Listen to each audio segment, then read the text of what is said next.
Hello and welcome. Today I'm going to do something a little bit different. I'm going to recall a memory from when I was a kid, about 10 or so, and I was going through the basic manual. I was learning basic and I was writing programs, and my CoCo spooked me. It did something that honestly, truly, actually scared me, startled me for like a minute or so before I decided I figured out what it was doing. But until it was so unexpected, I didn't like it. At this point in my programming journey, I did understand something, which is that the computer doesn't have a mind of its own. The computer is going to do what I tell it to do. So it's not just going to start talking to me, but if I ask it to print something, it will print something. So it will do what I tell it to do, but there's something else it could do as well, which is tell me that I screwed up. So if I try to print something, then I'll get these error messages, and they always look like this. They always got that question mark, 2 letters, and then an error. So this is a syntax error. All of us basic programmers will recognize this, getting it lots of times. There are other kinds of errors, like if I ask to print the sign of the letter H, that would be a type mismatch error because you're supposed to take signs of numbers, not of strings. And if I try to go to line 999, which doesn't exist, I get a UL undefined line error. And there's a whole bunch of these. In the back of the basic programming manual that comes with the CoCo, you can see all of these errors, and they're all pretty much that same format. Question mark followed by those 2 letters to tell you what it is, and that's it. So that leads me to the program I wrote that caused something that scared the heck out of me. So this is the program. Clear the screen. Print a prompt asking the user to type something. Accept whatever the user types and put it in $1. And then print the string you typed and then the thing that the user actually typed. And get these little quotes to go around it.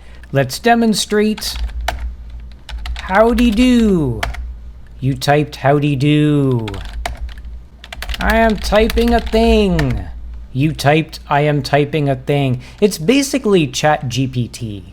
I don't want to toot my own horn, but yeah, I basically invented ChatGPT when I was 10. And then I could get a little cheeky. I could type, you typed hello, and as you typed hello, ha ha. Okay, you could make it do funny things like, I am a doofus.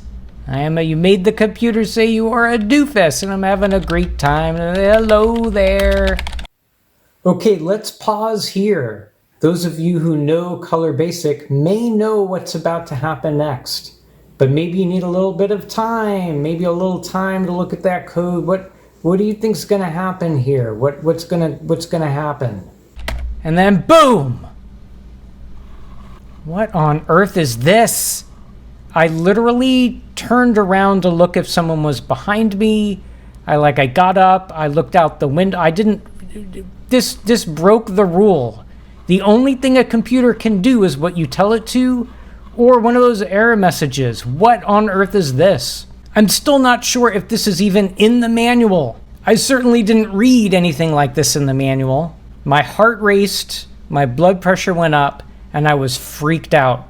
Have you ever felt like you thought you were alone, and then all of a sudden you realized someone else was in the room or someone was watching you? That's what this felt like.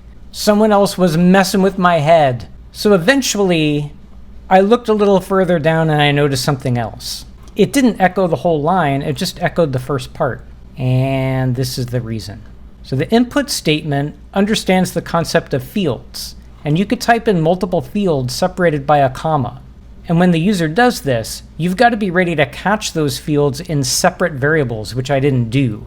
So this is an error message which unusually is fully spelled out, and also which unusually does not break the program. It allows the program to continue running. And it's just saying, it's maybe more of a warning, and it's just saying there was another field they typed, and you didn't have a variable ready to catch it, so it was not caught.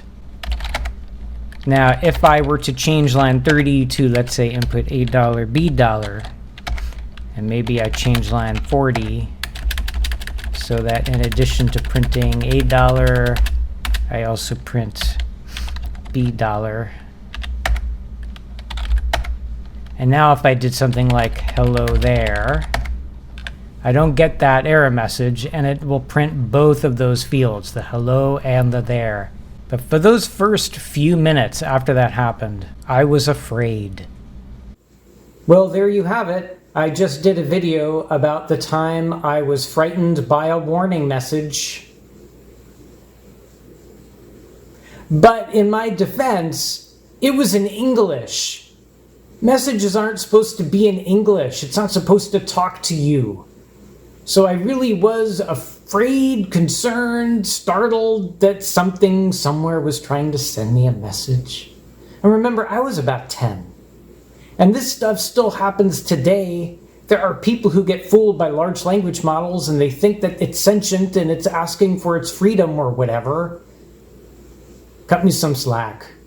Anyway, I don't know if this was interesting. It certainly wasn't informative, but maybe it was amusing. I might be doing more of these things where I dig up some old code that I wrote as a kid and show it off to you so you can see the kinds of things that I was doing back then. Would that be of interest? I don't know. Feel free to leave a comment and let me know. Otherwise, thanks for watching.